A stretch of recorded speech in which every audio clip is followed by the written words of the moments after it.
from the financial perspective. Thank you again, Mr. Aran. But now let's look at it from the commercial perspective. Istanbul is one of the most populated metropolitans of the world, and we can say that the world's pulse is beating here. So we will hear from the Istanbul Chamber of Commerce President, Mr. Şekib Avdagiç, now about Istanbul and commerce. Welcome, please. Çok kıymetli bakanım, Honorable Minister, Honorable Deputy Prime Minister of the Turkish Republic of Northern Cyprus, Cumhurbaşkanlığı Yatırım Ofisi Başkan Yardımcım, and Deputy President of the Republic of Turkey Investment Office, Ms.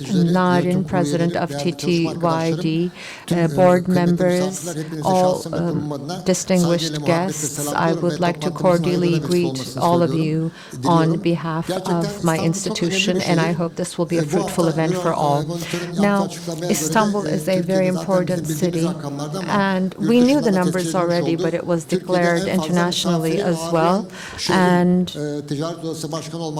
I am very proud to be the president of the Chamber of Commerce of a city that hosts the most visitors across Turkey. Istanbul is very multidimensional. Shopping, arts, culture, all of these are very important topics that make Istanbul an attraction center for visitors. And when we look at Istanbul, it has 8,500 years of history and natural beauties, and it will continue to be a very attractive city for guests in the future as well. And Istanbul, in this context, deserves more and more investment, and it provides potential for investors to create massive gains. As the Istanbul Chamber of Commerce, we have the tourism promotion agency, and we are also focusing on the Congress tourism development as well. And Istanbul went from 130th to 20th in rank in terms of Congress tourism, and I believe we will rise higher. So Istanbul has great potential in this area as well. And in the upcoming period, when we look at the Congress tourism,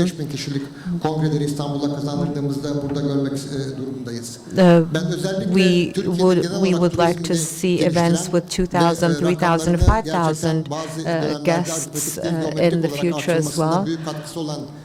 And I would like to thank our Honorable Minister and the entire team in the Ministry for providing us with very accurate and detailed figures, and of course for all the contributions to tourism and their fast response to all problems faced by the tourism industry. And I am sure in the upcoming period, with the contribution of our ministry and the Turkey Tourism Promotion and Development Agency, we will carry tourism to even better levels. And when we look at it, we can see that guests are happy with hotel prices, and when we look at the statistics, the prices in Istanbul are lower than what we see in other metropolitans across the world. And I believe this is one of the most important components that make Istanbul attractive. Yes, we need to increase our potential, increase our bed capacity, number of rooms, but we also need to create concepts where visitors are willing to pay more for these rooms. So we need to make sure that the revenue per room is increased in the future, and that should be part of our prioritized policies. And I'm sure that this will come to the fore in the investments in the near future. And also the Istanbul Fair Center, which we are part of, This is in the Şekib area, and there is a new investment we started that could be attractive to you as well. In addition to 100,000 square meters, we are building another 40,000. But rather than the space here, I would like to add that one space has no pillars, and it is 12 to 14,000. It can host around 3,000. More than 10,000 people in one hall, and in 2 years we will have completed this. So a very big area that can host 12 to 14,000 people in one hall without pillars. And we want to ensure that we have more tourists come to Turkey through all of these events, and I'm sure with the support of the ministry, our country and the tourism sector will continue to grow, and until 2035, we will have our added value that reaches $110 to $120 billion.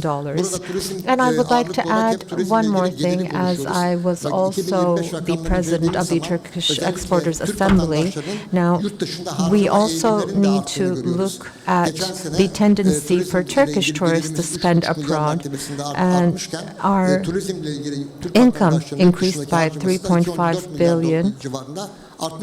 And the spendings abroad by Turkish tourists went to $2.04 billion. So we also need to develop policies to keep this revenue inside. And this figure is despite all the visa problems, but we can see that the gap is closing up between the spendings that are taking place in our country versus the spendings our tourists are making abroad. So I would like to end my words by saying I wish you all a fruitful event, and I would like to congratulate everyone who put effort into this event,